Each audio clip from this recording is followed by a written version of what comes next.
Hello সবাইকে। আজকে একদম ভোর ভোর উঠে গেছিলাম আর আমি চলে গেছিলাম অর্কর সাথে দোকানে। অর্ক রোজই ভোরবেলা দোকানে যায়। আজকে আমারও মনে হয়েছিল আমিও একটু ভোরে উঠে ওর সাথে দোকান যাব। তো ওর সাথে দোকান গেছিলাম, কিন্তু দোকানে গিয়ে ও ওর কাজ করছিল আর আমি কি করছিলাম বলুন তো? আমি আমার কাজ করছিলাম, মানে আমি হাঁটাহাঁটি করছিলাম। আমি গেছিলাম ওর সাথে, কারণ আমি একা বাইরে হাঁটতে যেতে পারি না, কুকুরের ভয়। তাই অর্ক আমাকে গার্ড দিয়ে রেখেছিল আর আমি ওই সামনেটাতেই একদম হাঁটাহাঁটি করছিলাম দোকানের। আর অর্ক দোকানটা রেডি করছিল দোকানদারি শুরু করার জন্য।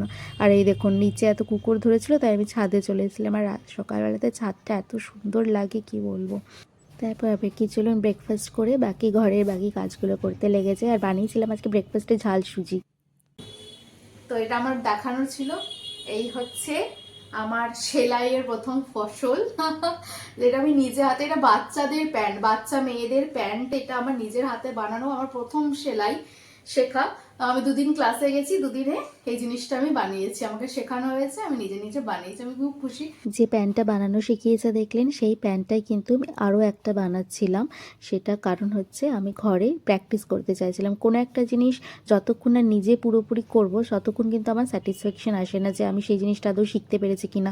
আর আরেকবার ঘরে যদি আমি প্র্যাকটিস করি তাহলে আমি বুঝতে পারবো কোন জায়গাটা ভুল হচ্ছে, কোন জায়গাটা আমি শিখতে পারিনি, কোন জায়গাটা ধরতে পারিনি। সেজন্য আমার মনে হয় প্র্যাকটিসটা ভীষণ জরুরি যে কোনো জিনিসেই। তো আমি এই যে প্যান্টটা দেখতে পাচ্ছেন, এই প্যান্টটা নিয়েছিলাম ঘন্টুপুরোর মাপে।